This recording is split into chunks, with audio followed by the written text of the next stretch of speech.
ఒక రైతు ఒకరోజు పొలంలో పని చేసుకుని వస్తున్నాడు. బాగా ఎండగాస్తుంది. ఎండగాస్తుంటే ఒక మర్రి చెట్టు కింద కొంతమంది తుంటరు వాళ్ళు ఏం చేస్తున్నారంటే ప్యాకెట్ ఆడుతున్నారు. ప్యాకెట్ ఆడుతుంటే సరేలే, బాగా ఎండ ఉంది కదా, 2 నిమిషాలు అడు కూర్చుని వెళ్ళిపోదాంలేని ఆ ప్యాకెట్ ఆడే వారి మధ్య కూర్చొని చూస్తున్నాడు. ఎలా ఆడుతున్నారు వాళ్ళు, ఎలా వేస్తున్నారు ప్యాక అంతా చూస్తున్నాడు. పాపం పొలంలో అలసిపోయాడు కదండి, బాగా నిద్ర వస్తుంది. కునికి అలాగ నిద్రపోయాడు. అప్పుడప్పుడు కునుకుతారు కదా చర్చిలో, మీరు అలా కునికాడు అనమాట. మనోడు కునికి కింద పడ్డాడు. ఈలోగా పోలీసులు వచ్చారు.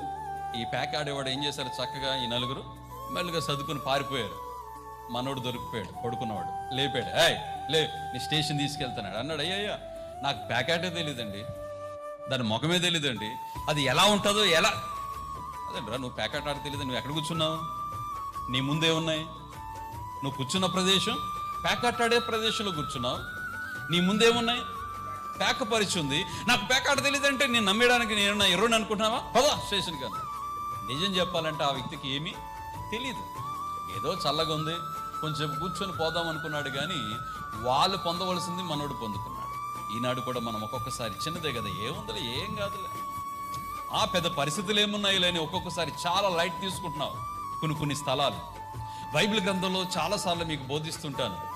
మనం కూర్చునే స్థలాలను బట్టి కూడా ఒక్కొక్కసారి మన ఆశీర్వాదాలు పోగొట్టుకుంటుంటాం. మనం ఉన్న స్థలాలను బట్టి కూడా ఒక్కొక్కసారి దేవుని యొక్క దీవెనల ఆశీర్వాదాలు పొందుకుంటున్నాం.